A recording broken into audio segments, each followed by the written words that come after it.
Good morning and welcome to the Saturday, November 15th, 2025, otherwise Board of Commissioners meeting. This is a special meeting that we started to do in 2012 when I was on the board. And we found it very useful before we entered into our budget planning season to invite the taxpayers in to see what the budget looks like right now, the 2025 budget. And see how we're going to propose going forward. So we're going to go through this budget handout that has an Excel spreadsheet that shows you what was budgeted and what's actually been spent to date. And we'll be filling in the proposed areas of this as we go towards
and a half months through the fiscal year, which equals the calendar year.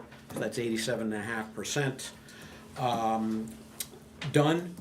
So let's go down and take a look at administration to the subtotals. And you can see under the actual, we have so far spent $56,052, and that equates right now to 73% of the budget for 2025. Did this include the latest? I don't think it included the latest payroll, did it? We just got. Yeah, she put it she in just there. added. Okay, good, because we just finished up a payroll period Yep. and everybody got paid. So that is pretty accurate right to this past week. All right. Legal expense. This kind of surprised me because we've had a lot of meetings with our attorneys on various little sticky wicket issues. But so far we're only 57% of the way through the budget, or that 4,562 to 8,000 budgeted. Employee benefits, we have spent 84,658, and that equals 86% of the budget. So that's tracking right along. Now, what's interesting under proposed, maybe you can discuss this, Mark, because I'm not. It says 72,900 for next year. This doesn't sound right because we have. If you look above that, Yeah. at the proposed for 26, there's only a couple of numbers already put in. And those are the insurance numbers that we There's a lot already more. know. Right. Okay. She So wanted to I'm, make sure she I'm showed- looking at bottom line, and the line items haven't been filled in. Right. So let's not go there yet because we now remember we've got our DPW now has 2 full-time employees in addition to the same part-time employee. She wants you to look at the medical insurance increase. Yes, that Right. was the key. Okay, so medical insurance. This is one of those fixed expenses we already know right now what it's going to cost us in 2026. And wow, it's about 22,000 more than what we budgeted in 2025. But that's what it is. Can you do anything about the deductibles with that? Raise them up? I wouldn't be in favor of that. We could, the answer is yes, we could. And the employment market is incredibly difficult. We have to hire highway employees that have CDL licenses because of the type of trucks we use to plow, and try to find someone with a CDL license that wants to plow on a 24/7 call during the winter. They just aren't there. The state of New Hampshire is offering these huge sign-on bonuses for non-state employees to contract to drive plow trucks. So I'm not looking to put any costs onto the employees. And we've got good people. We have great people, and I don't want them even thinking about looking elsewhere to see if there's a I better agree. deal around. I agree. Yes, Is the increased cost from adding another employer, is just what the premiums have increased? we budgeted this budget, the 2025 budget, was for the same amount of employees that we have now. Okay. We did go through 2025 without having the full staff for every month. But the budgeted number was for the same number of employees, full-time. Thank you. We have 3 full-time employees, 2 are in the DPW, 1 is the office administrator. Then we have this great part-time employee that worked for the state for 33 years and taught state employees how to operate graders. And we have this $300,000 grader that he operates like very few people in the valley know how to operate. The town of Madison has a great grader operator, and then we have 1 on equal par. And so we want to keep him too. He does not get health insurance. He gets it all through the state retirement program. Back to the show. Okay. We're doing more calculation here, and we're back I can buy time for back you. at it. Okay. I know. Alrighty, 86%. Okay, so let's go down to general government buildings. We're only at 45% of budget, so we spent 9,800 versus the 21,950 budgeted. Then insurance. You can see the budget and the actual is the exact same because it's another one of those fixed expenses that we know before the next fiscal year even begins. And then, is this number correct? We're seeing that it looks like we got $56,652 for next year, which is a decrease of about $5,000, which is nice. Not sure why our property liability insurance is going down, but if that's the case, we'll take it. The next major category is, let's go take a look at full-time staff. And this is just the highway, the 2 full-time employees in the DPW. So far, we have spent $92,828, and that is equivalent of 64% of what we budgeted. But when we budgeted last year, we budgeted for 2 full-time employees, and we didn't pick up the second full-time employee. When did we pick up Yuri? When was that? October? No, it was early. It was in early the this summer. year. Earlier than that. Springtime, I think. It was like June or July. Okay, about halfway through the year, somewhere in that neighborhood. Whereas when you go to part-time staff, which Mark was saying about Tony, we've already spent 91% budgeted for him, and again, he's limited because he's a state retiree as to how much he can actually work for us in the year. Right now, we're trying to budget his time. We can probably get 3 days a week out of him till the end of the year before we've exhausted that amount. Doesn't even look like that under this. I think is less, maybe 2 days a week. Overtime, we've spent $11,612 to $30,000 budgeted. That's only 34%, but winter's coming. We're going to see probably some heavy snows again come the end of this month into December. And as is the case, they always seem to fall on weekends at midnight. So there will definitely be, this overtime budget will definitely increase. Bonuses, we do like to delve out bonuses, and we're 75% through our bonus budget spent already. All right, after that is the, we don't do line item budgets for what it's gonna cost for like repairs and maintenance on the International, the grader, the backhoe. If you go to the second page, general supplies and the 2 Ram trucks and highway trucks. What we do is we just do a lump sum budget for all of that. And we budgeted $50,000, and so far, year to date, we have spent $42,943, which is 86%. So we're tracking right with the fiscal year at 87.5%. However, all these rolling stock vehicles are getting older. They're taking a big beating. We've put a lot of repairs into all of them over the past 2 years. So it's possible. We could exceed that 50,000 by the end of the year. I'm not saying we're going to, but anything can happen. And as we'll discuss later, we're looking at replacing at least one of those vehicles, hopefully next year. All right. So now everything after that, we do line item budgets, fuel, repairs, maintenance on the shop, salt, sand, all that stuff, and we're doing real well there. We have spent $261,740. We budgeted $410,022. So we are 64% expent through the fiscal year against budget. The price of rock salt is going up. Right, price of rock salt's going up. I'm trying to think, there may be some other things that are going to, if you look at the budget, it's kind of strange, so interesting. Like subcontract equipment, we way under budgeted that. We put in $2,500, we've already spent $6,000, and that has to do with all the road work we've been doing this past year. But asphalt, Mark, maybe you could speak to this, we've only spent $237 against $25,000 budgeted. Next week, we will vote to spend a little over 10 to secure a contract for asphalt to begin the first week in June, Monday, June 1st.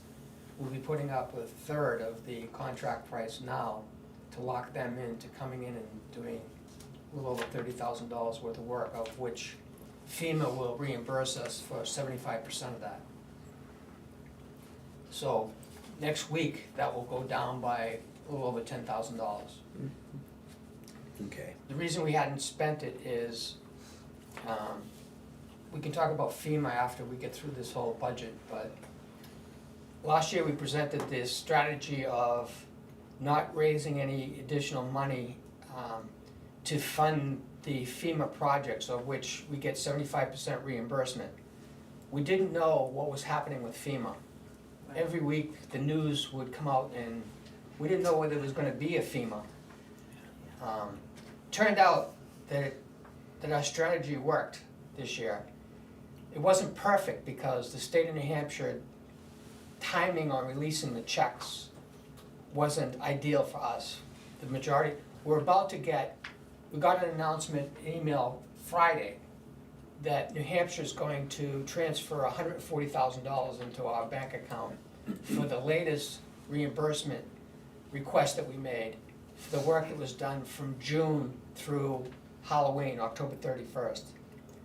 Prior to that, we had submitted requests for payments that totaled $99,000, of which they were late in getting it to us because the state was in turmoil with the entire state budget in June.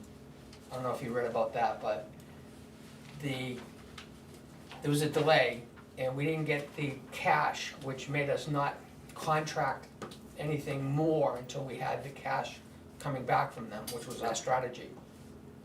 So the good news is, when the next payment arrives, which should be sometime at the end of next week, we will have $241,000 in cash that FEMA reimbursed us 75% of what we spent in 2023 when the storm hit, because the previous board didn't submit anything in 2023. And we still have submittals to do for what we've done after October 31st, a couple of weeks ago. They've been getting the roads ready and buying gravel and laying it down.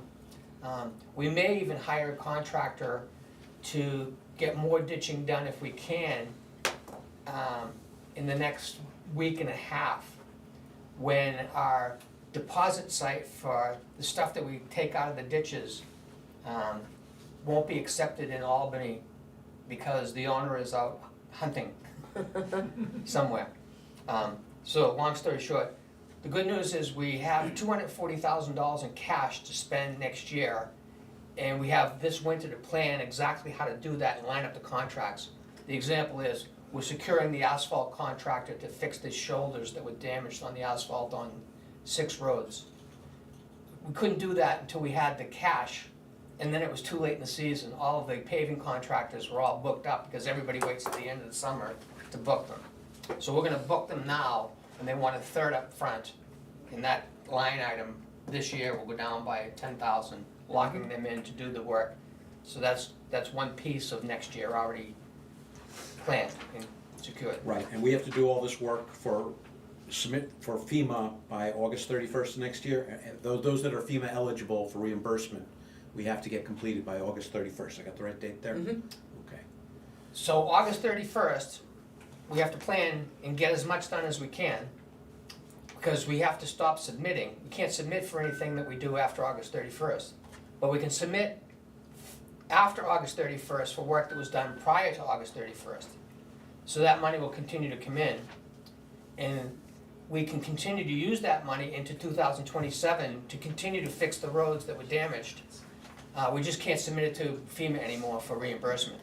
So we're gonna use the money that we already got 75% reimbursement, parlay it back again, and get 75% of that back in 2026, and continue to do that after August 31st, but only for work that was done prior to August 31st. So the work's gonna continue into 2027, if you can follow that.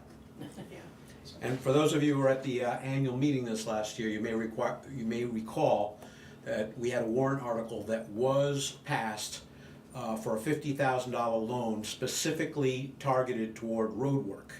But we haven't taken that loan out because we've been able to manage our budget and get this FEMA money. And like I said, as Mark said, we'll keep parlaying it back into road work. Now, we can still use that loan if we really needed to, but that's open question whether we really will need to at this moment or not. But it is there in case. It's nice to know we have it in case. So FEMA in New Hampshire did continue and did come through for us. I personally am not that sure whether that continues. I don't know, Right, should we continue being, We were quite skeptical at the beginning, several months ago. my level of skepticism is gonna remain the same. Yeah. Uh-huh. We're gonna tiptoe through this Oh, yeah. and not overexpose ourselves, betting that this system of the federal government continues. Right. They have obligated the money, FEMA has obligated the money to New Hampshire, whatever that means. I've never seen it written down. Doesn't mean they transferred the money to New Hampshire, as best I can tell. Yeah. I don't know how it works, but we're gonna continue to be careful about how we do this. right. But we have John, did you have a question? $240,000 in the bank. Yeah, so did you, so the FEMA money you're getting goes to what, the unassigned fund? And the second question is did you guys achieve all of that stuff on the current budget, or did you add that money back to the budget to do the work you did for FEMA? So you had a budget from last year, did you add FEMA money to your budget? We did not take we have not spent any reimbursement money in 2025. We Okay. did this all and stayed under budget here. Fantastic. Thank you. It's quite a board game. And Yeah. because it's a FEMA situation, same like insurance, it doesn't go into the unassigned fund balance, it stays available for the commissioners. So that's where you're gonna see some of the warrant articles saying, hey, we're gonna use you know? Yeah. And that's mostly just so that everybody knows that we are intending to use some of that FEMA money. But again, for road repairs, maintenance, all that. This year, the goal is to use all that FEMA money. Yeah, Yeah, And resubmit again to get 75% of that back. yep, And keep doing that as long as we can until the clock runs out and the buzzer goes off. like major projects are ditching our roads. We still have Not yet. more, what's that? we'll get to those. Okay, all right. Those are well, warrant articles. Okay, very good, we'll get to that. All right, let's get back to the budget, we're almost done here on the Right. major items. You know, the loans, the bonds, principal and interest, again, these are fixed expenses we know about. So they pretty much hone right in line with what was budgeted against what we actually spent. So if you go to the bottom line, under the operations and highway budget, the budget was, I'm just gonna round it up, 820,000. Year-to-date so far, 87.5% of the way through the year, we have spent close to 545,000, so it's about a little over 66% of the budget. But if you take a look at, now if you wanna look at the combined, and keep in mind, remember the water budget, that's all paid by the fees that everybody pays for being on the water system, it has nothing to do with taxes. But we still have a combined water highway budget and actual, and when you put that all together, the total combined that we spent of $776,577 is 72% of the total budgeted of $1,078,000. So, we're doing very well, but the key thing to keep in mind as we go into 2026 is now we have a full complement of employees. You know, so that obviously drives up salaries, benefits, taxes, payroll taxes. And then also the fact that the trucks, you know, our rolling stock, it's probably gonna be more onerous next year in terms of repairs and maintenance, and so on. So does anybody have any other questions? I'd like to point out one thing here. If you look on page 2, in the middle of the spreadsheet, you see under the water budget, there's Jennifer highlighted one of the boxes in yellow.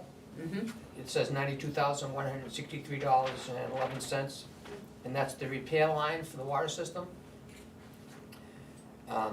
Jennifer didn't know where to account for the project that we did on Bergdorf and Aspen. We just completed a water main project that put in a water main connection from Aspen to Bergdorf's dead end.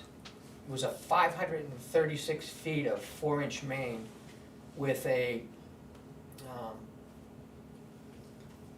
blow-off hydrant that we're using now instead of plastic blow-offs. We clean out the water system every year by blowing the water mains out to get any stagnant water out of the water mains. That's required by the state. So they put in 536 feet of pipe with a blow-off hydrant and a T to turn the corner at Aspen to go to Bergdorf. They went under a 4-foot culvert that gates the water down a year-round brook. That's part of the Banfield Brook tributary system. And they put in an overflow culvert next to that 4-foot culvert just to give further efficiency in that culvert in a storm to not wipe out the road. So the reason we did that is, you may know that the Grissom culvert is damaged and we can't get that road opened without spending a projected, it will be over $600,000 now. 3 years ago, we got a contractor to say it would be over $500,000 to put in a box culvert, a precasted large cement box culvert under the road with the water main only 6 feet down at the top of the road. There's a 14-foot ravine, and the old culvert that was put in the 60s was too small, and it's rusted out and is not passing water like we needed to. So the state approved in 2017 a concrete box culvert that would turn it into basically a bridge. It's huge, it's 12 feet across. The culvert down there is like 3 feet, and they're gonna go with a 12-foot square bridge type. FEMA said that's too rich for their blood to fund that. They have to, their rules are, they restore things to pre-storm condition. So they're saying, we can only reimburse you for 75% of putting that same small culvert back as it was done in 1962. They said, on top of the 240 that I told you we got in cash, that we will have in cash when the next check comes, the next payment comes in next week. They also advanced us $41,000 specifically to do a design to see if we can come up with a lower cost solution for Grissom. And the engineer had already done a rudimentary sketch of a metal arched culvert. It would be a bridge that has concrete supports and a Quonset type steel structure. And FEMA wants to see if we come up with contracted bids that are lower than cost of the concrete solution. If they like the price of their investment of $41,000 to get this thing re-engineered and bid out, they said we may pay to excavate down as if you were gonna replace that old culvert with a same small one. If you put the metal arch culvert in, and the state approves that, you pay for that section outright. We're not gonna reimburse you for that. But then we'll reimburse you for putting the material back and putting the road back, because that's what we would have had to pay you, reimburse you for if you did the exact same thing. So we're gonna kind of close our eyes while you put in a better solution at your own cost, and then we may pay you for that. So it's not a guarantee, but we have the cash. That's guaranteed that they're gonna reimburse us to pursue coming up with a design in a lower cost. Then tell them what we came up with, and then they're gonna decide what they're gonna do. So we'll go through all those fire hoops and get the thing redesigned, get it out to bidders, and show them the number, and then see what they do next year. And that all has to be completed by August 31st also, unless we ask for an extension. And the state's hoping that we get it without asking for an extension, but it's a big project. The reason we ran the main down Aspen and Bergdorf is the only supply of water to Grissom, to Constance Place, to Bergdorf, to Granville, and to the houses out on Route 113 is through that pipe that's over the damaged culvert on the closed road. If we got another flood like we did in 2023 and that thing gets wiped out again, there's no connection for water again. So we'd have to rebuild it to get the water back. So what we did is connected it through Aspen and Bergdorf, which is a second way of bringing the water in. And it's not through a 2-inch pipe, it's through a 4-inch pipe, which is much more efficient at delivering gallons per minute. If you have a 500-foot run of pipe that's 2 inches wide, and you replace any piece of it with a larger pipe, the engineer educated me years ago that the efficiency of that pipe is, the total efficiency of the pipe improves by just replacing sections of it with bigger pipe. So 536 feet of 4-inch pipe is much more efficient at bringing water into that whole area. So that was the upside of doing it anyway, but it also is a little insurance policy. Should Grissom get wiped out again, water will continue to flow into all these houses. You told me that if it didn't, if houses were without water for several days, we would be responsible for trucking it into them. So Yes. you can imagine the expense of trucking in water to a number of houses. So that's another benefit. So the reason I told you that whole story is about this highlighted box. Right. The project costs, we had a great contractor do this at a very, very good price. And Jennifer didn't know where to account for this. So she put the cost of the project against the repair line of the water budget. And that's not what our intent is. That number is gonna be, the cost of that 500-foot water main is coming off that number of 92. That's gonna get charged to the Water Assessment Fund, which is where all of the cash goes from paying water fees and where we transfer the balance of every water hookup after we pay for the physical connection of a new house water hookup. That's the $10,000 fee. After we pay, which is usually $3,000 to physically do the connection to a contractor to connect the house, the balance, which used to be $10,000, it goes into this fund. The fund has close to $300,000 in it Mm-hmm. for the water system. So it easily pays for this project that we did. But we haven't fixed the accounting for it, which is why you're seeing this So, $92,000. When we take the cost of Burnham, and then also the extra cost for the removal of the super large boulders, we're about 40,000, I think, roughly 40,000 spent? No, the contract was Oh, 55,000. 50, Yeah, oh, 55, 55. excuse me, 55, And I'm way off. They And then- pulled a rock out of the ground that was 12 feet long, 8 feet wide, and 4 feet high. In the ground, that looks like ledge when you hit it, because it's so big. I wish I was there to see how they got it out. The hole that they had to put in the Bergdorf to get a rock that big, they had 2 excavators on site. They got it out of the ground. If you want to see the rock, it's on the edge of the road. They call it the guardrail. It's so big, it looks like a solid rock guardrail on that. We pay extra for rocks that they pull out of the ground that are bigger than 2 cubic yards.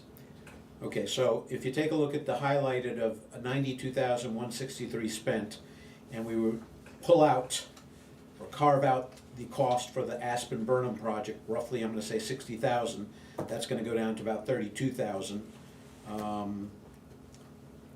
against the 50,000 budgeted, roughly in that neighborhood, back of the envelope. I would say the Burnham project, the contract price was 55. Right. I think the add-ons of the rocks, the large rocks they pulled out of the ground, and they ran into where in the 60s they buried tree stumps in tree logs in the road. They did that in a lot of places around Idlewild. We hit it on Thusis. The logs are still on the side of the road that excavating company pulled out of the ground.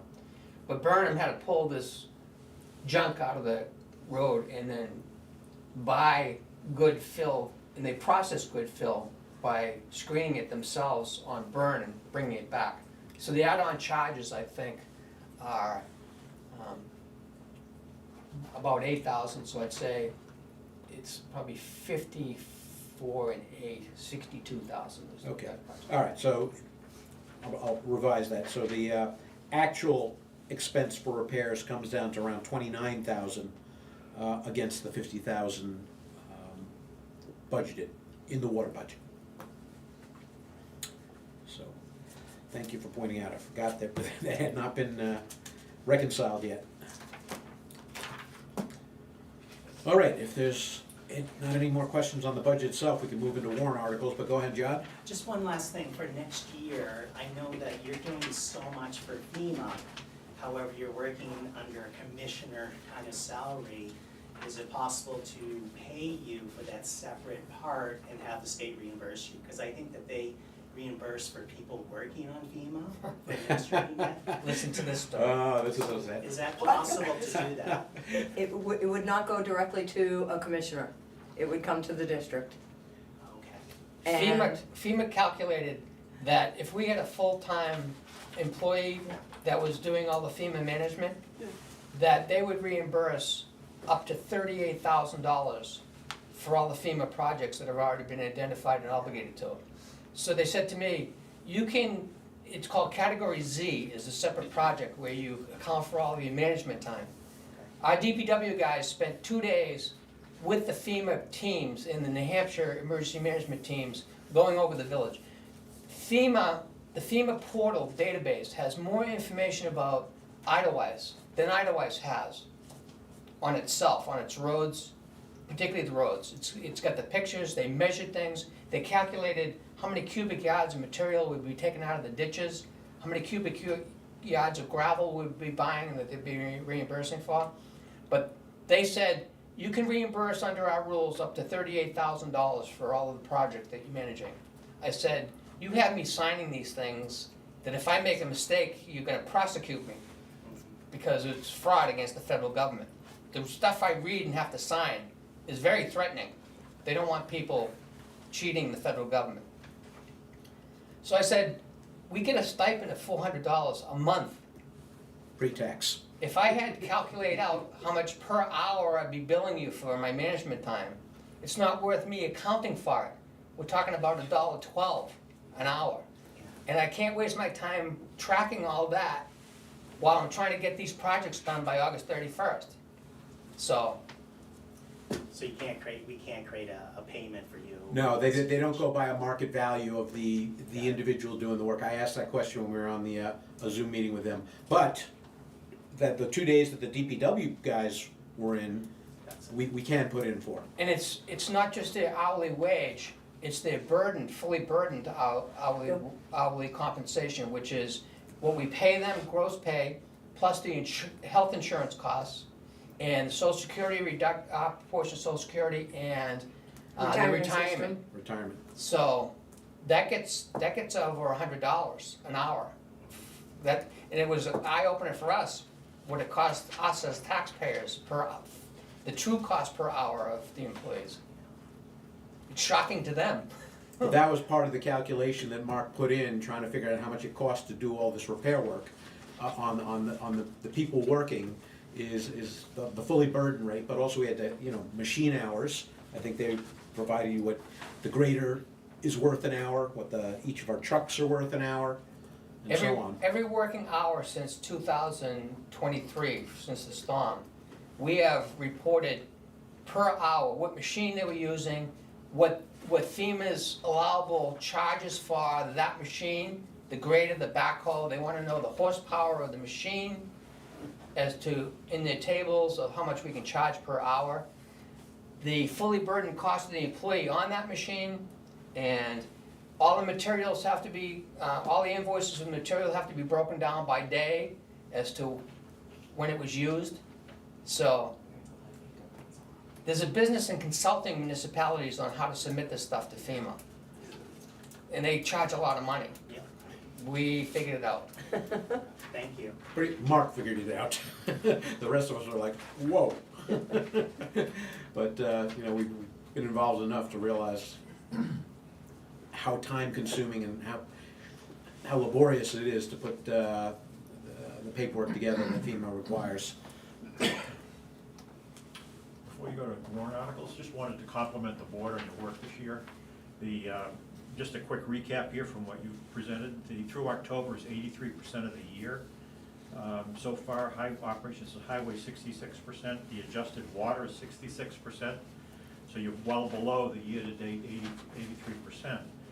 I assume that anything that's left at the end of the year goes into the unassigned fund, which strengthens the financial situation of the district. So kudos. Yeah. Thank you very much for all your hard work. So we should discuss that, against the TAN. You have it, Mark.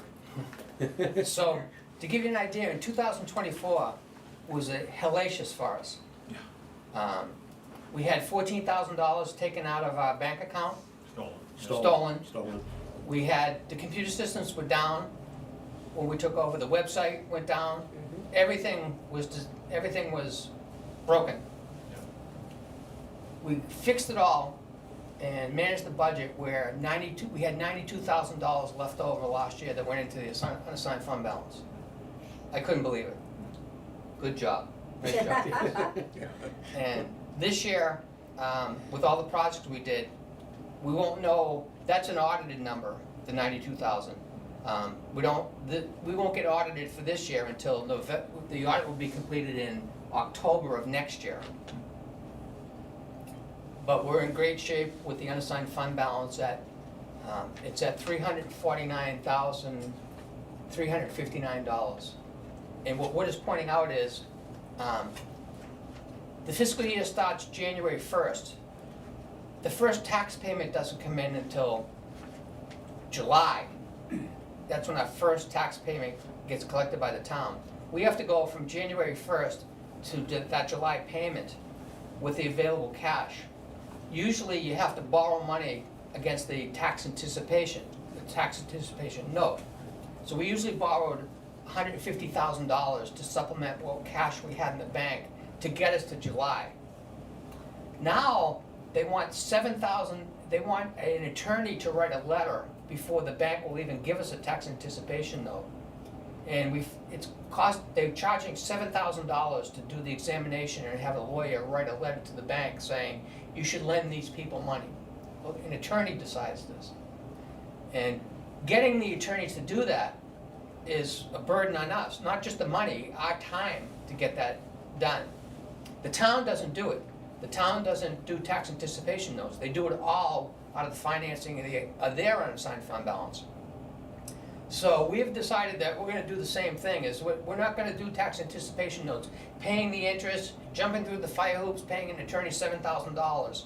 We're gonna get the unassigned fund balance built up where we don't need to borrow money. We're gonna use the cash in the unassigned fund balance to cover us through July. And we're doing well with that, with the 92,000 that went in last And year. I believe we voted, we're shooting for having an unassigned fund balance equivalent to 50% of the budget. Mhm. So we're not there yet, but we're getting there. Excellent. If a catastrophe happens, we also have that cash to, and if Wood is working on a grant for the truck, and I'm not so sure that's gonna happen. But with the town did get a grant to buy a truck, and the way they plan on financing is to pay for the truck out of their unassigned fund balance, because they're gonna get the grant to reimburse it, so they're only borrowing against the unassigned fund balance for the amount of time it takes the state to give them the grant money for it. So if we get a grant to buy the truck, we may decide to do the same thing, Mhm. depending upon exactly what the unassigned fund balance is at that time. Right. Is there an RSA that requires a minimum amount in the unassigned? The DRA used to suggest a percentage of your annual budget, Mhm. and then at one point, they decided to stop doing that. Correct. Uh-huh. So there is no Oh, state so it's managed. requirement, it's up to each municipality what they're comfortable having They used to available. recommend, and then they decided, you're making your own bed. Right. If you don't put money in the bank to cover yourself in a catastrophe, Yep. that's on you. Good.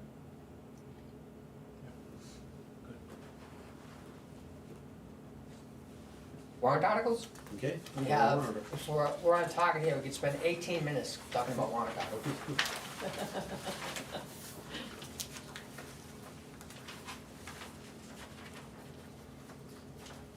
Want to start this, Nancy, and then Okay, we'll so jump if in and interrupt you? Certainly. We got it in the general list for the way it'll go together, so the first one will always be the voting for the offices. They're kind of in, the order will get rearranged, cause budgets go next, but this has Article 2.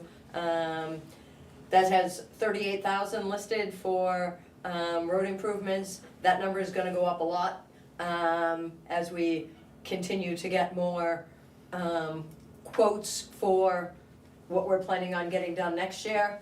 But again, it's looking to get funded through the FEMA money. So it's not gonna be a tax hit, you know? So the more that we can get done that way, the better off we're all gonna be. You got a question? Yep, Just on number one, sorry to back up, who's coming off for commissioner, who's, yeah, okay, Mark, yes. Yep. Mark is up for reelection. Mark is up for reelection, Thank you. and I'm not sure. Nobody else? Nobody else, just. Nobody else? Is No. it? No, I think Dinah is. No. According to Jennifer's sheet, there's only the commissioner's term is on the ballot next year. You think Dinah might be I believe she might be. For treasurer. treasurer? Yep. So it could be the treasurer, we'll check on that. Yep. Thank you. Okay, so the second one is gonna be the operating budget. Again, we're still working on putting that together, what it's gonna be. The water budget will be the fourth article. Then we get into the ones that we're Well, thinking, Should we discuss the fact that we plan on lowering the water fee?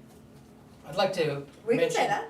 So, we're telling you this story about all the cash that we have on hand because of the FEMA reimbursement to do road work.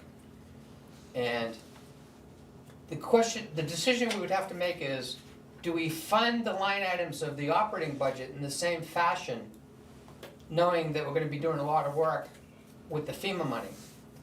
And I think to keep the tax level flat, we wouldn't knock down the line items of the budget, we would use that and try to get FEMA reimbursement for that too. Mhm. If you follow that, is with the amount of cash that we have to spend without the plan being done this winter, is what we're gonna do next year. I don't think it's wise to say, let's not collect taxes on the regular line items for this and use the FEMA money this year. Then the budget looks like this, 2025, 2026, 2027. Yeah. I don't think Right. we should do that, No, if you agree. This is feedback time. I agree with it. Level is good. yes, Right, but it's yes, not like level we're is gonna much take a better. look at 2025 budget and say, well, you know, we know that this is gonna go up by X amount of percent, or we're guessing, and apply that percentage increase. Would you say the odds are very low that we'd use that $50,000 loan that we're carrying forward if we keep the budget flat, and we're gonna have that money to reimburse FEMA, get reimbursed by FEMA also?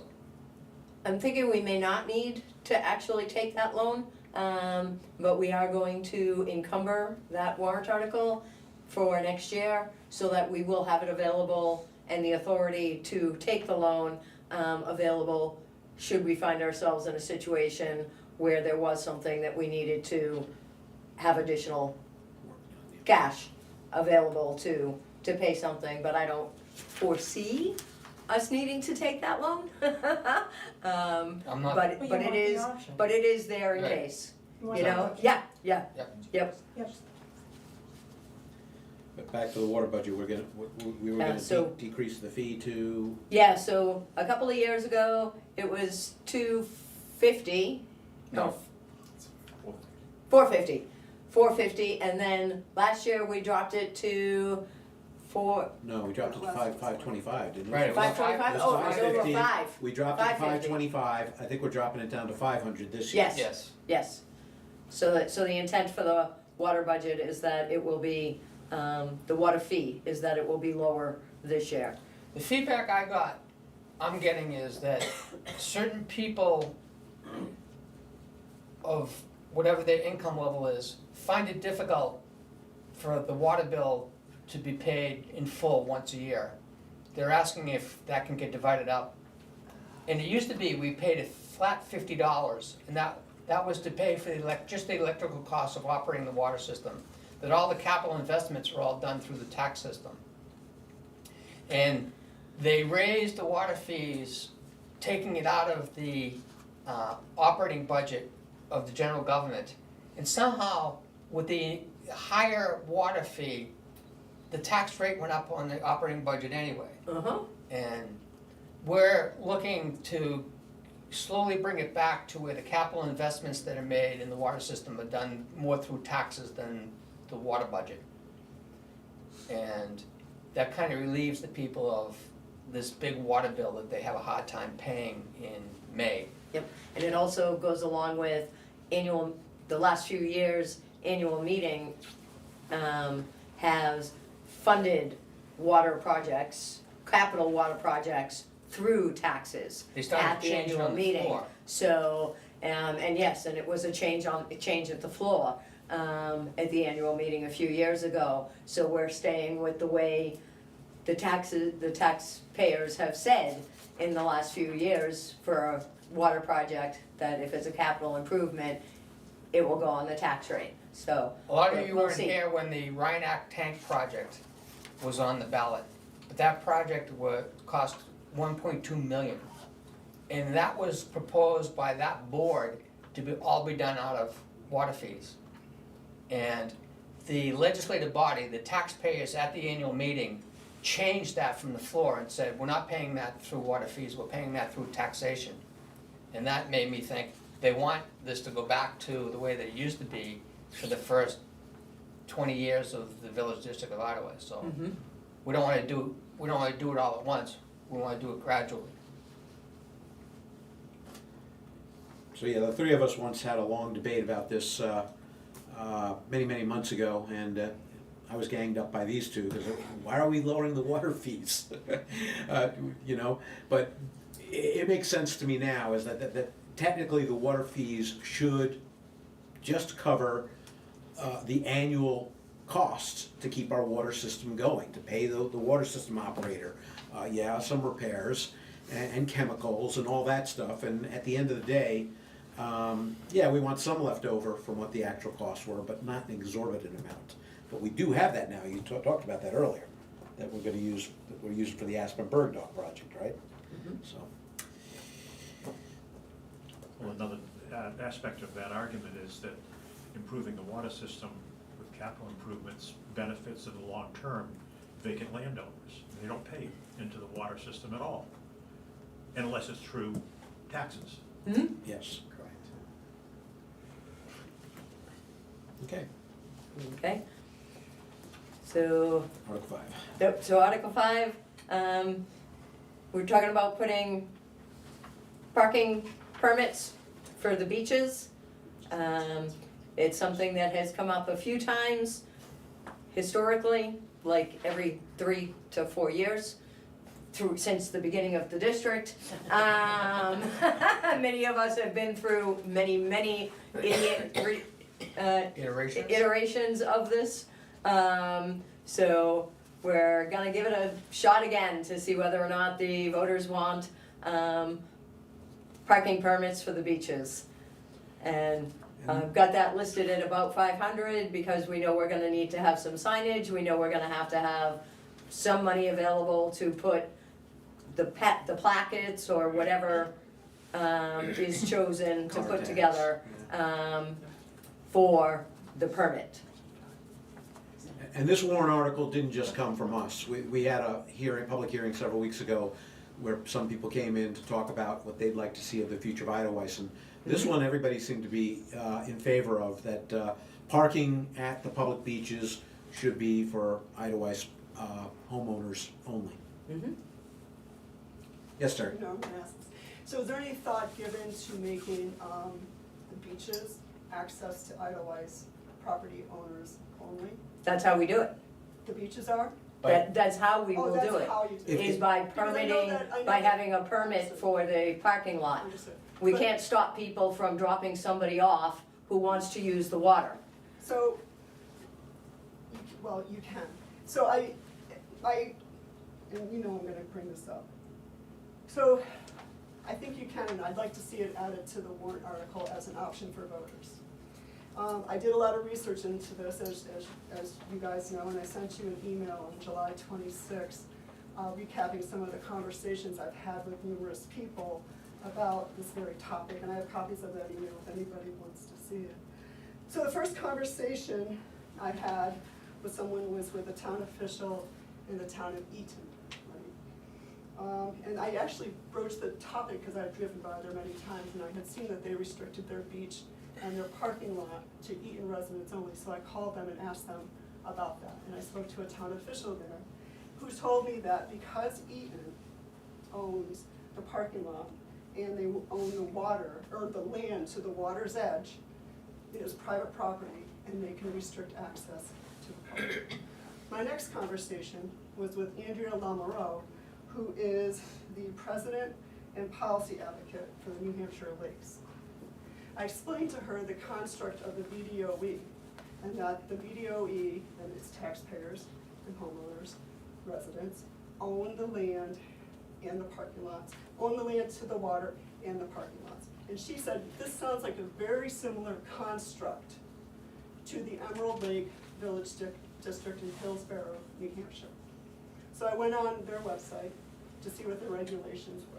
And on their regulations, it says that the beach and parking lots are restricted to Emerald Lake Village residents and their guests.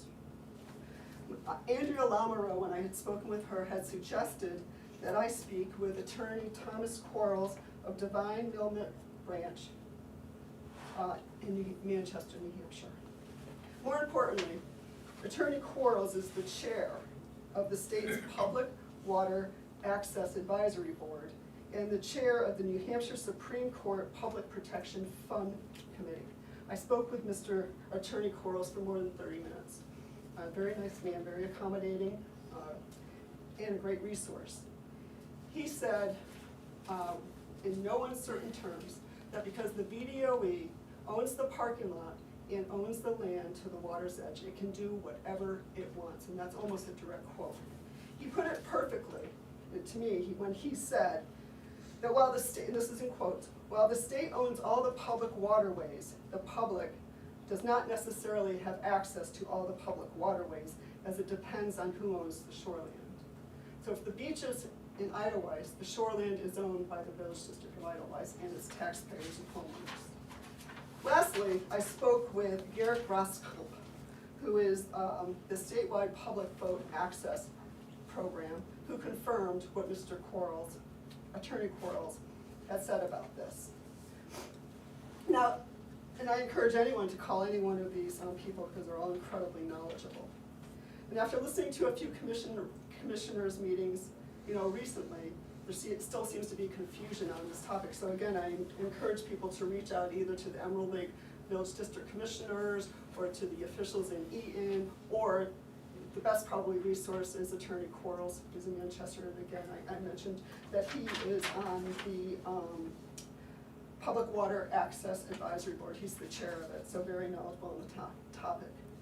So the homeowners and taxpayers of Idlewild, they pay a lot of money for water access. I called Linda in town hall to see how much in taxes taxpayers actually pay, and unfortunately she was out of the office that day. So I made some estimates and I made some assumptions, and I assumed 400 of the 500 homes in Idlewild that are not waterfront houses and have the water access value added to their assessment. And that amount I estimated to be around $60,000, okay? So that means Madison and Avatar, take the 60,000 times it by the 400 homes, not counting the building lots that have not been developed. So if I take that, that means Avatar and the town of Madison are valuing water access for the Village District of Idlewild at more than $24 million, okay?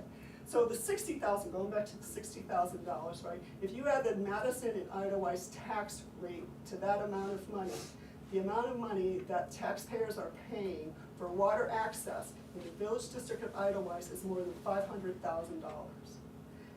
This is something that we are giving away to the general public for free.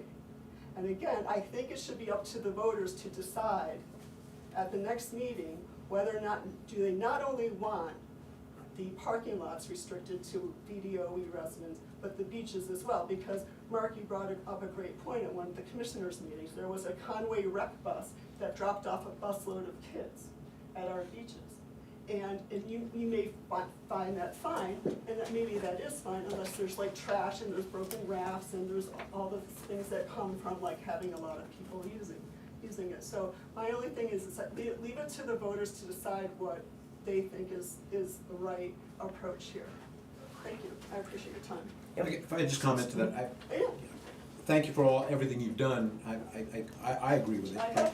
But I think from our point of view, one of the biggest issues is, the enforcement issue for it. Correct. And the Madison police are not gonna go card everybody who's sitting on the beach sunning out, let me see your Absolutely. ID and what home. So our approach is obviously parking tickets, so only people who, own a residence in Idlewild get that ticket.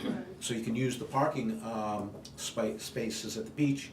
But also, you may have noticed, we don't allow any parking on the roads anymore. Yeah, I saw that. Okay? Yes. And part of the thinking was, well, that could help. It wasn't just because of the beaches, but that helps toward that end too. Okay. So if somebody wants to get on the beach and they're not a resident, they'll find a way. But what we're doing, we believe, is making it, especially if we do this ticket system, a heck of a lot more difficult to just happen. I just bring it up as a suggestion, and I guess, I don't know if maybe it's having beach passes as well, or beach passes in the EPOA park. should sell Idlewild bathing suits, and if you don't have an Idlewild bathing suit, I would say we contact the So- Emerald Lake Village District and find out how they do it. Or we contact the town of Eaton and we ask how they do it, because they're doing, now whether they're doing it successfully. Well, I don't Eaton know. has a guard, during the summer. They have a guard. They have a guard there. Okay. We can't afford that. They have a guard. They have a guard. Some of these, Yeah. Okay, but say, for instance, here's the flip side to that. You say there's a problem with enforcement.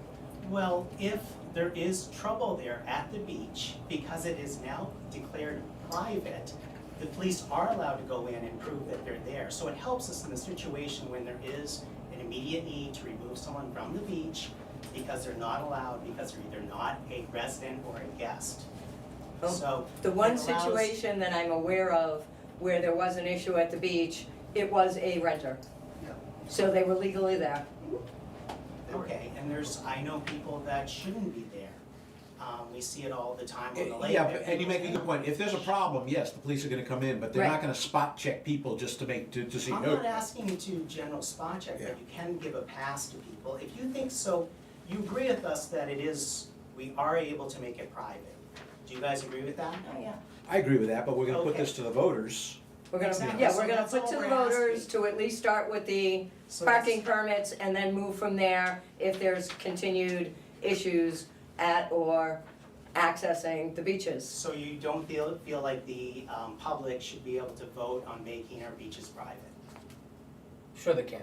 Of course they even- can. They can even change whatever ordinance, whatever we propose in the warrant. Okay, On the floor, that debate is gonna happen, okay. and they can change it to whatever they want it to be. Um, So here's the thing, is Provided it's within. that this has been brought up, as Nancy was saying, it's been brought up several times over the years. It's always been shot down at the annual meeting with the enforcement issue. And I ran this by Chief King, who is no longer the chief in Madison, it's now Chief Hayford. We have not had an opportunity to talk. Our first step was to run this by this meeting. And we're putting a good amount of time into it, but it's probably Yeah. worth it. It's after 11 o'clock, it's not our fault, we tried. Yeah. So here's the way I think it's gonna work is, we're gonna write a warrant article based on conversations we have with Chief Hayford. If this group didn't tell us, we don't want this to happen at all. And that's not what we're hearing. We Right. haven't heard from everybody here, but right now I'd say we would proceed to pursue a warrant. We would meet with Chief Hayford and see if he's of the same mind that Chief King was. One of the reasons we had no parking is Chief Haywood liked that. He sees Idlewise as a walking community. He wanted the speed limit to go down because of the amount of people walking on the roads and contractors' trucks parked, which we still let them do if they're working on a house. During the workday And only. it gets dangerous with trucks parked and people walking in both directions with dogs and cars screaming through at 30, when it's supposed to be 25, so now it's 20. So the way this will work is, this could be phase one, where we go after something the chief can enforce, which is the Right. parking. They know how to do that because they do it for Madison. You already can't park on the Madison unless you have the sticker. We're thinking of hanging placards from mirrors. You know, those plastic things that hang from the mirror, like handicap stickers. The first enforcement starts with parking. Enforcing non-residents actually on the beach, we'll talk to him about that too. But I think that the voters will have an opportunity to pass what the chief says is easily enforceable first. It may be that we want signs on the beach that says, if you're not an owner of Idlewise property, you shouldn't be on the beach. And that's what gets voted in also in a budget to make those signs. That We actually hate signs, already we've exists. never made so many signs as we have last year. It actually already exists. The beaches, ordinance says the beaches are for use of Idlewise property owners and their guests. It's already in. So it is already there. I know, it is, but it's It's already part of, Anything without a penalty correct, is a suggestion. correct. Yeah, So- enforcement's gonna come down to the key issue, because even your signs to no parking on the streets near us on Geneva were completely ignored at the end of the summer, so, you know, what are you gonna do, tow 20 cars? Right. Yeah. Well, They could ticket 'em, they I'm could sure ticket they 'em. would at least start by ticketing them, Ticketing 'em, yeah. you know? And, Make it a nice $100 fine. yeah, I don't know what they, Willie, First of all, I'd like to say thank you for the work that you put into this. However, I would like to bring up something to be considered. I have a question, do we have access to the Madison Town beaches? yes, Yes. if you have the dump Does sticker Madison have lets you park at the beaches. yes. Okay, One of the beaches Madison doesn't own the parking, Nichols Beach where they park on the other side of 41, okay, yeah, that land's owned by the state, so there's, okay. but if you go to the foot of the lake where the biggest beach is, you can't park there unless you have the Madison sticker, which you have to go to the dump with. Okay. The only thing I want to bring up is the consideration in this argument is to make sure that we don't alienate ourselves more or alienate into a Madison versus Edelweiss beach issue. Something to be considered in the argument. But we also pay extra taxes for them. Yeah, that was as brought out, yes. Correct. We're not trying to alienate anybody, but, I just bring it up as something to be aware of, that we Yeah, don't get I see what into, you're saying. And that, you know, we can park here, but we can't park there. yeah, and that has been one of the things used against this warrant article in prior times that has come up, is that Madison is allowed, that we're allowed to go to Madison beaches, but we would be restricting But there's plenty if of we have communities. ours. But they have more. Right. Beach, and Silver Lake's just a little bigger than the Portage Points. I think Otherwise would be willing to let them pay Otherwise taxes. to Sure. use it. Yeah. Yeah, Come on in, right, bring beer. right. There's plenty of communities throughout this country that have privacy, you know, in different laws that the rest of the town Well, can't. she's pointing Right. out towns around us too. Yeah. Right. So I think that's a great, and I agree with that, I don't wanna alienate our neighbors in Madison too, so maybe it's the point where they can buy parking pass, or beach pass. Yep. I'm sure there's a solution. There's a solution. maybe a solution, yeah.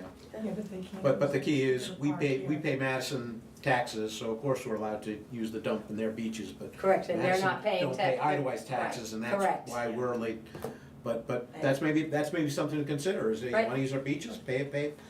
7 But past only 11, Madison. she's made it to Only Article Madison. 5. Okay, all right. Yeah. All right, Yeah, but this whole thing's supposed to be over by now. let's keep moving. That's how they do it. Yeah. So the next one is to repair Blinden. There's gonna be two steps towards this one. We're gonna be crack sealing and chip sealing. This is the two steps that we did on Edelweiss Drive, over 10 years ago, 15 years ago now? 2012 we did it. It was Okay. supposed to prolong the life of the road by 3 years. That And would've we're got us still to driving on it. 2015. It's now 2025, we haven't done Haven't had to do except anything patch to it.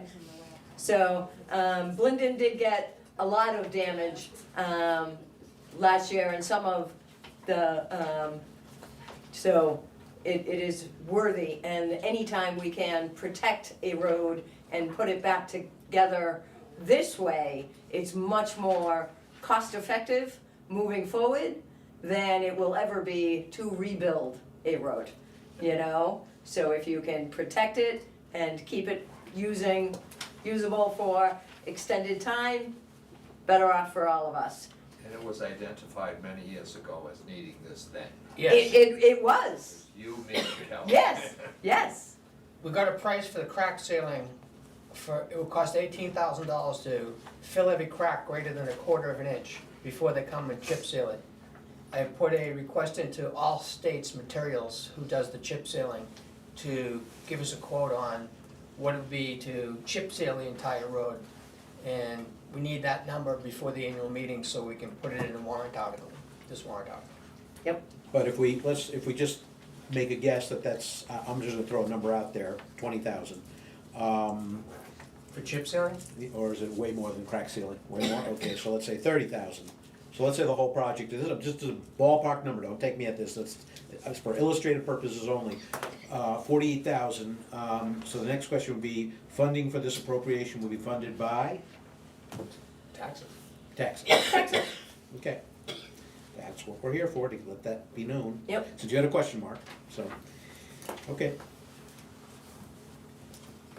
So, okay, the next one we have is beach raking. We had a demonstration this fall, from a gentleman who brought in a machine that basically dug into the sand, it, the little beach, Want me so, to describe it? yeah, go right ahead. A skid steer, a small machine, they used to call them Bobcats because the company Bobcat was the first one to make them. Now that Cat makes them, everybody makes them. Skid steer looks like a little front end loader. He had a custom device in the front of it, which was a rolling drum. The drum diameter was like this, and it had 3-inch heavy-duty spikes on it. It spun at a high speed. He controlled it on the skid steer. He drops it down, drives across the beach.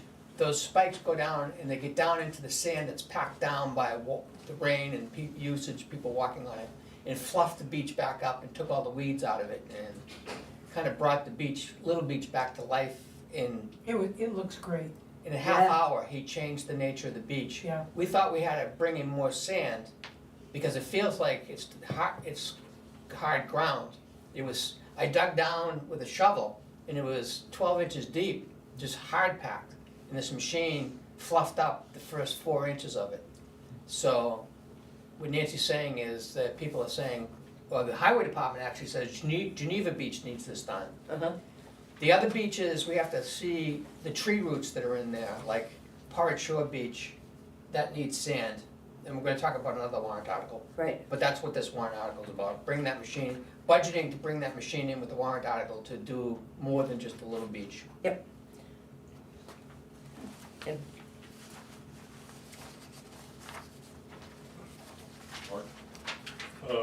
Just in, I guess I would say, I would be in favor of some kind of machinery for raking the beaches. This early spring, I raked Edelweiss and Geneva, and just with a rake loan from the DPW. That's a killer job for manual labor. It was a tough thing to do. We used to pay residents to do it several times a week. My wife Jude did it for a couple of years, and Dinah's husband did it for many years. Yes, it's a workout. Yep. It's a big, long rake, a Yep. wide rake, and pulling sand is And there were It's some not pretty easy. deep trenches that were, caused by kids. Kids and digging holes, erosion. yes. That Yep. just- It was tough. And then it got shifted away from us having people, finding people to do that Correct. these days is impossible. The highway department was doing it, but they have so much work to do that they drifted away from doing it. And now it's not getting done by hand at all. And the highway department's recommending that we at least start off next year by having this machine do it and see if we get into needing it more than once a year. right. We'll try it once if people wanna pay for it. But it changed the whole structure of that beach. Right, so if we do all of them, It's soft to walk on now. it should be softer to work on, and then we'll see how the summer progresses with making plans for, do we have to do it once mid-season as well, or, what's gonna be the plan moving forward? But we figured if we at least get them done at this beginning of the season, then we'll be in much better shape moving forward, and then like we said, if we need to do it again midterm or something, then we'll do that. We have another warrant article about the beaches that we think is gonna improve the situation tremendously, Yeah. which we may get to today. We might, we might. So the next one, we, Hang on, one more oh, question. okay. Is the $1,000 enough for just one beach, or what's the coverage for that? No, it was, $250 an hour? $250 an hour, so, and it was less than an hour for him to do the little We beach did that he in about a did. half hour. So I'm It would be worth The figuring bigger- it should the be bigger right beach, around there, The longer it's going to be. Right, A little bit more cost in there is the highway guys were there and they were picking stuff up as the machine brought it up to the surface, which really helped him because he wasn't dealing with rocks that got uncovered with his first pass, so. right, It's the cost of our guys being there too when he's doing it. yeah.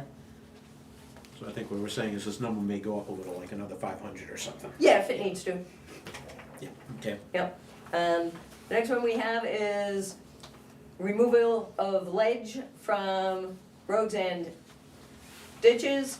We did do some ledge removal up at the summit side, so Presidential View, Oak Ridge, Brokerage, yeah. some down on towards West Bergamo, Upper Upper Lakeview,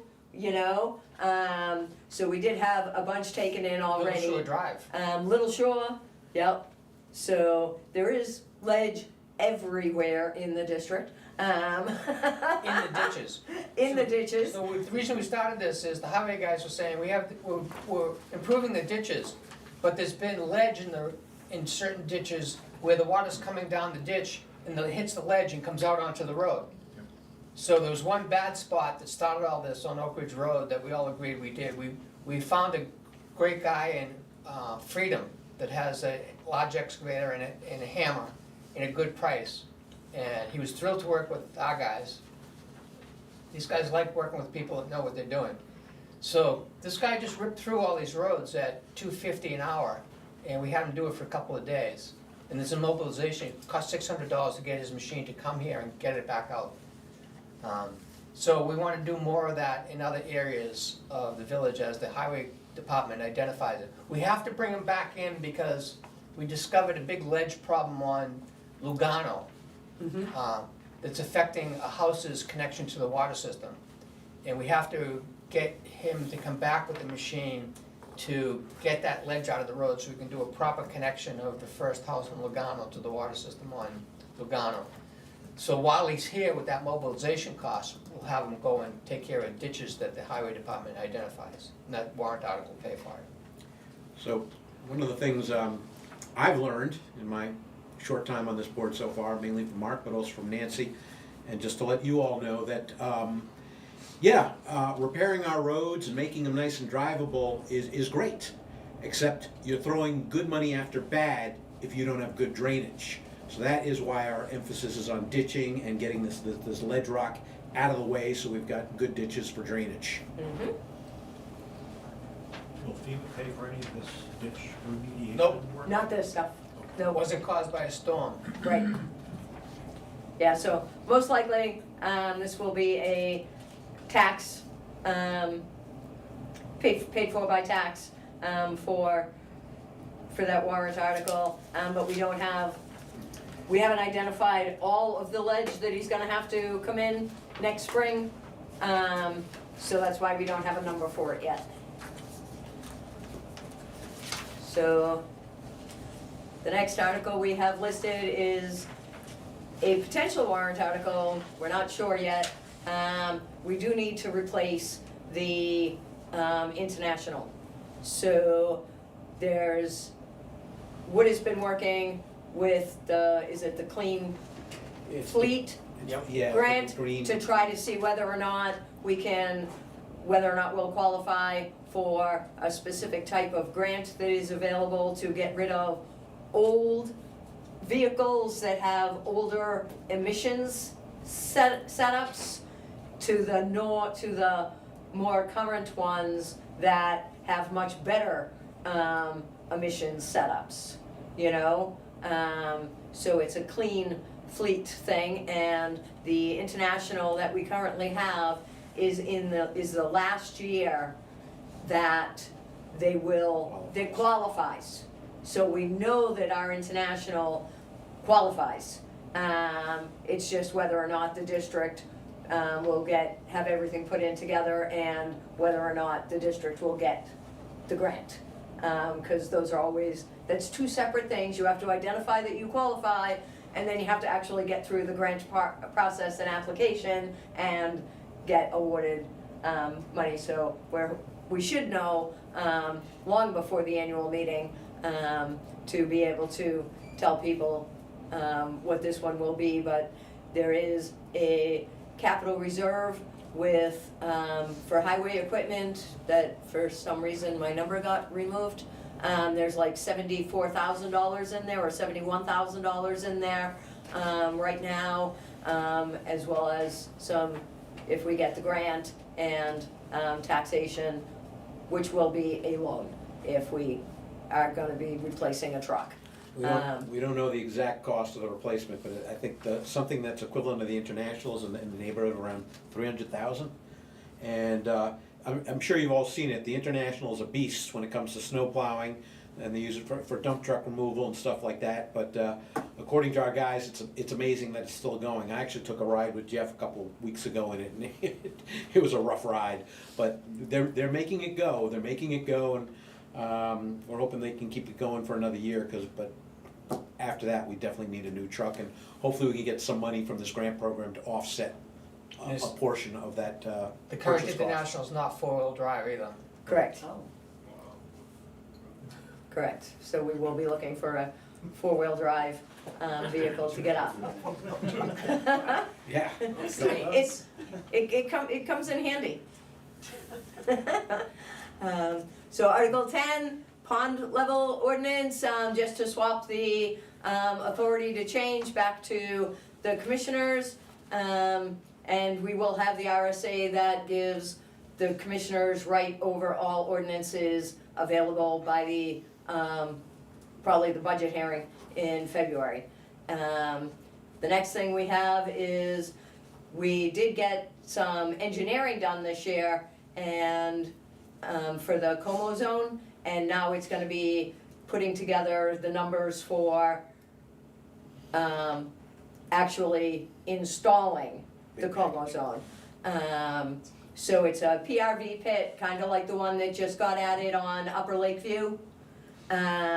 So it's where the water operator, towards the bottom of any of the hills, gravity, of course, has the water moving extremely fast through there. So you set up these stations that are pressure reducing valve stations, which is PRV. And it reduces the water pressure for the next section of the water lines. So anybody on Burn or Hotwell shouldn't be having 250 pressure coming into their house, because that's what the pressure reducing valves at Como do. There is one there, it's in a very old pit, and we need to have it updated and properly set up. So like, again, we have worked with the engineer, we did have a warrant article this year for the engineering, and now we're working towards setting up that particular PRV, which goes right in line with the next, which will be some potential additional PRV pits. There's been identified for when you come out of Jungfrau, getting down Aspen, Appinville Way, in that area, that there's some high pressure there. So there'll be a few other places, we'll be talking to the engineer next week, to see where he's identifying high pressure within our system, so that we know where we should put these valves in. So that we are properly regulating the water system and the water pressure for homeowners. Also, if I just may add, the Como PRV pit will be sort of a standard design of all future PRV pits. The one that went up recently up in Upper Lakeview, that was sort of a nightmare. The previous board wasn't, they basically let the contractor write the contract how they're gonna put that in. We found out looking at it that one of the pieces of equipment in there was not even originally what was supposed to be in there. Right. So that's not gonna happen in the future. No contractor's gonna write a contract for us, but what'll make it much easier all around is having a standardized PRV pit for every other one that needs to be put in around the village district, of which we still need to determine, but we'll get it to you.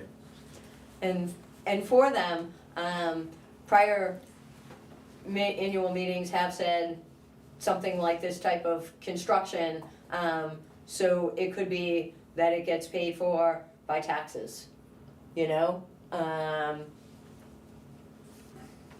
again, that's something that people can change at the annual meeting, and let us know at the budget hearing which way you wanna see things like that. So I'm gonna skip to 13. We have it was a bunch of years ago, they put together a medical insurance capital reserve, thinking for funding warrant, the deductibles, and that the employees would come across, because we pay 50% of that, and also to, help if there was additional, other expenses that happened that we were gonna pay from or supplement the budget with this warrant, with this, capital reserve. Nobody's ever touched it. So it was put together, it never got used, and the last bunch of years, the calculations for the medical insurance in the budget includes the percentage of the deductible that the district reimburses the employees for. So what we're thinking is, let's close this capital reserve, put the money, would go into the unassigned fund balance, and then, because we're already we're covering it through the budget. So there's no reason to keep this separate money, because it's your money in the capital reserve, you know, so rather than just let it sit there doing nothing, that we would put it back, we would close this capital reserve and put it back into, the unassigned fund balance.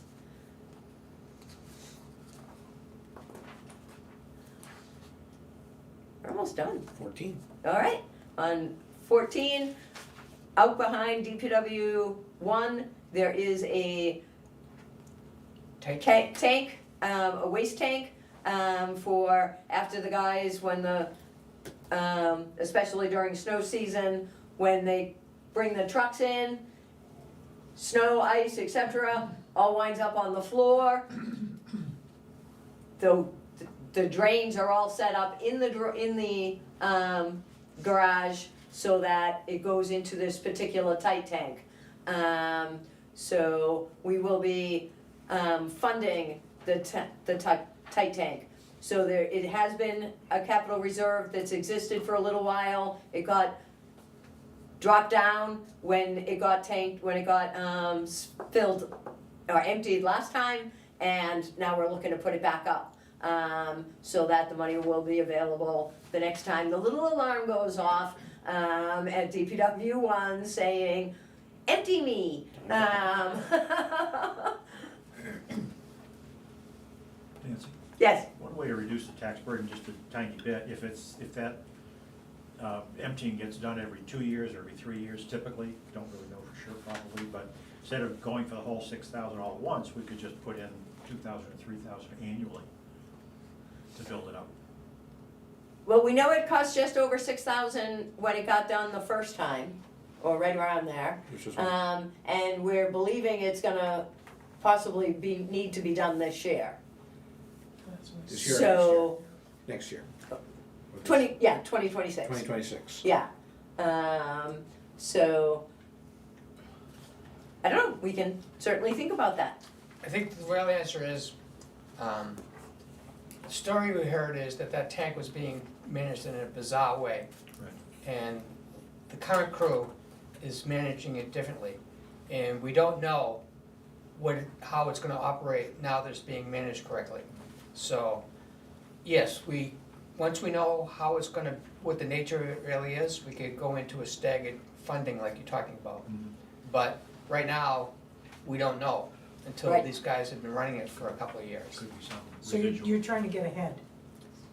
We don't know whether we'd have to really empty it in 2026. So we have to be prepared Right. to do that in case it happens.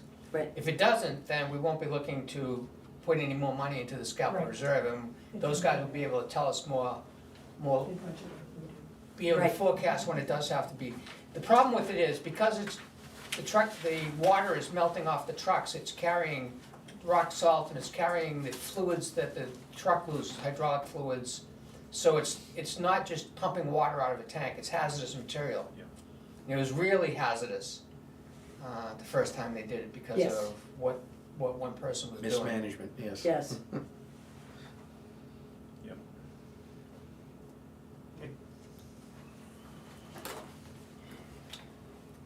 Two more. And so the next one is a thought process as to whether or not the voters will want the board to update the water hookup fee to 14,000. We're currently at 10.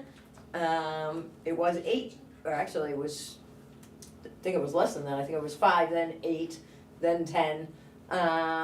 And because of the amount, the cost to the district for getting the curb stops put in,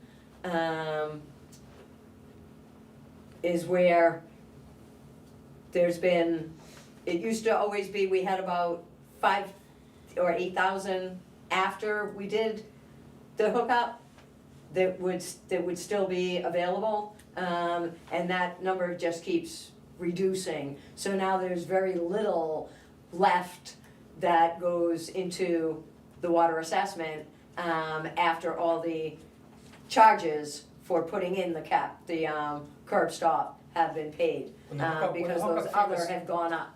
When the hookup fee was $5,000, it would cost the village an average of $400 to actually do the physical hookup to a new house. When it went to $8,000, it was $800. Now, we're spending typically $3,500 for a hookup if there's no problem, if there's no rock or something else that comes up. Sometimes these hookups are more, which is why we're going to 14,000 in the hopes that we're averaging, putting 10,000 of that into the bank to enhance the water system. So it is an impact fee to a new property owner to help us with all the money we've already spent to make the system work as well as it does before they got here and started contributing to it. Right. I've been paying for this water system since 1978. Never mind my time going into the water system, just what I've paid.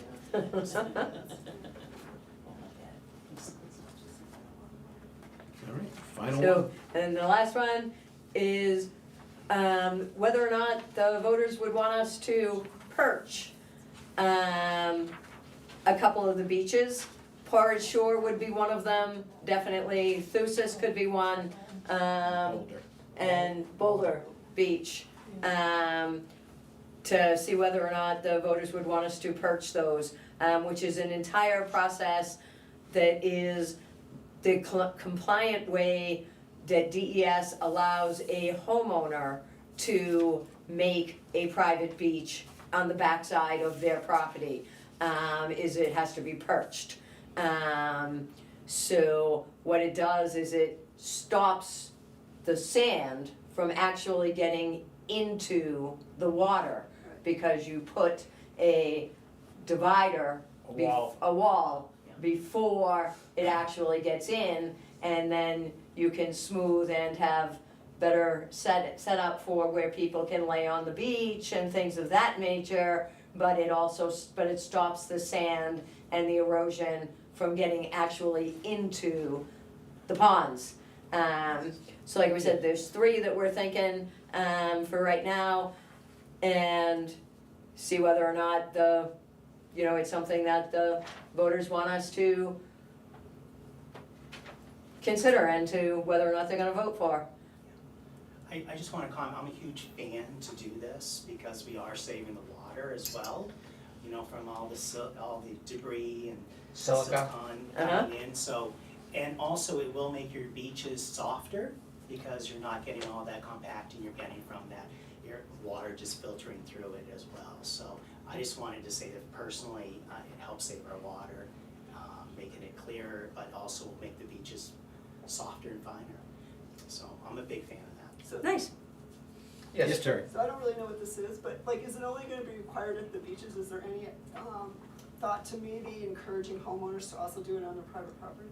Well, she was It's saying the required by state requires DES. it. Okay. The only way a homeowner can get a Okay. private Thank you. beach approved through DES is to perch it. Okay, They have to separate where they're gonna have their area from the water. understood. All right, thank you for that.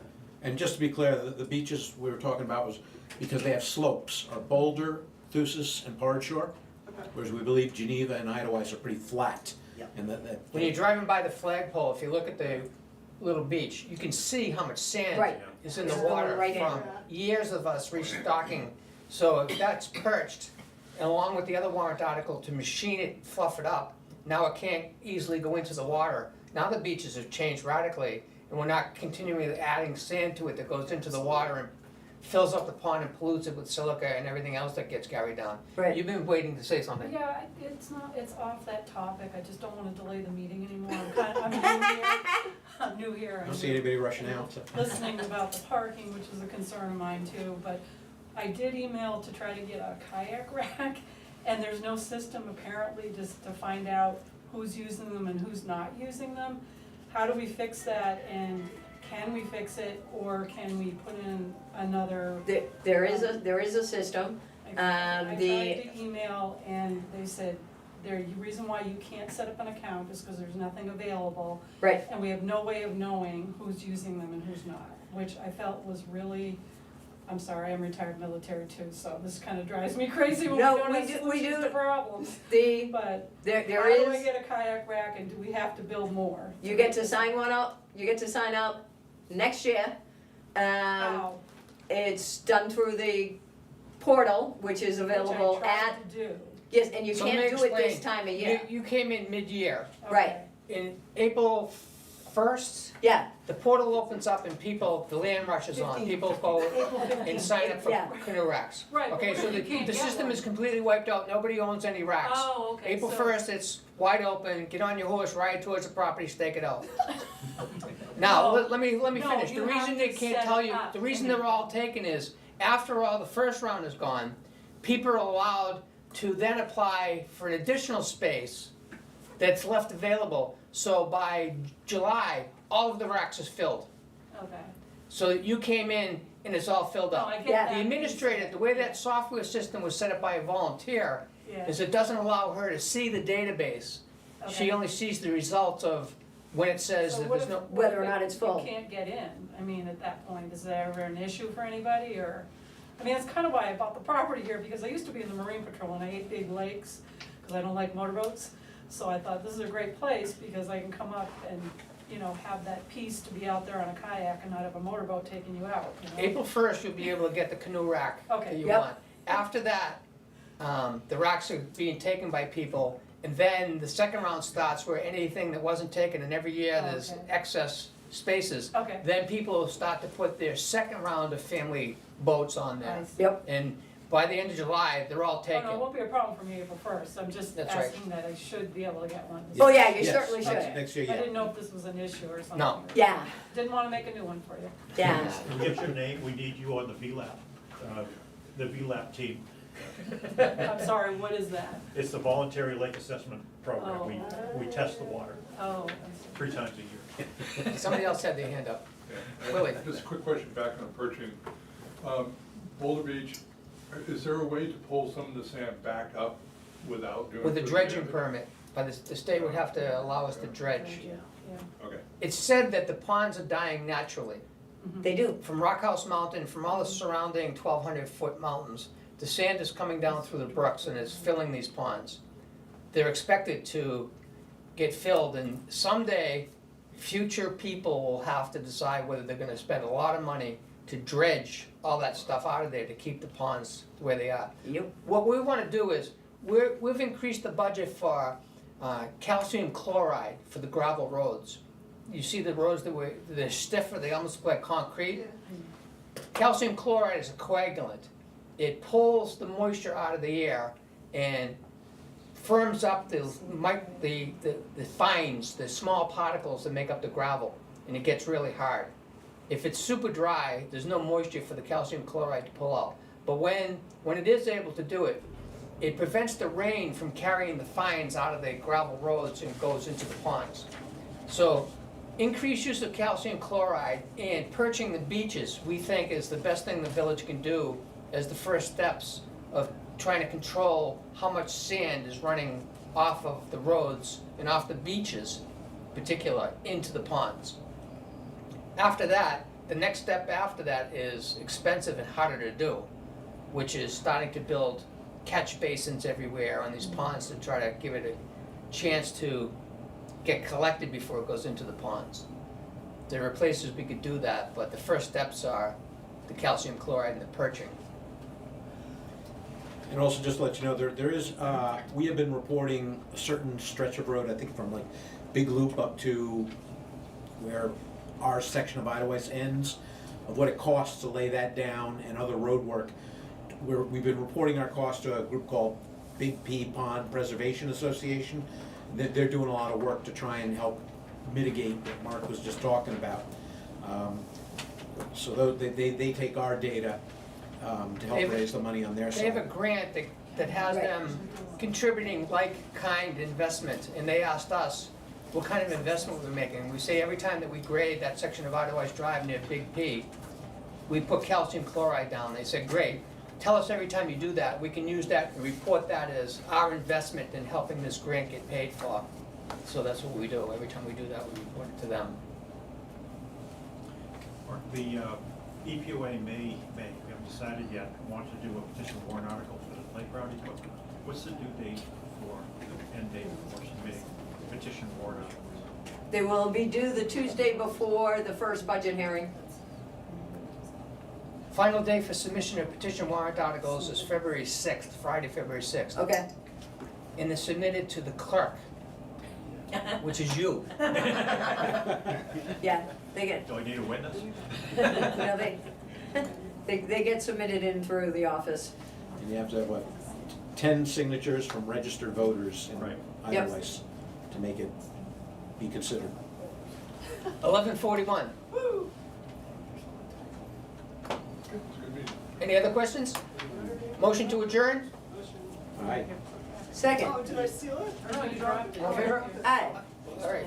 Thank you. Thank you. When's our first budget? It's February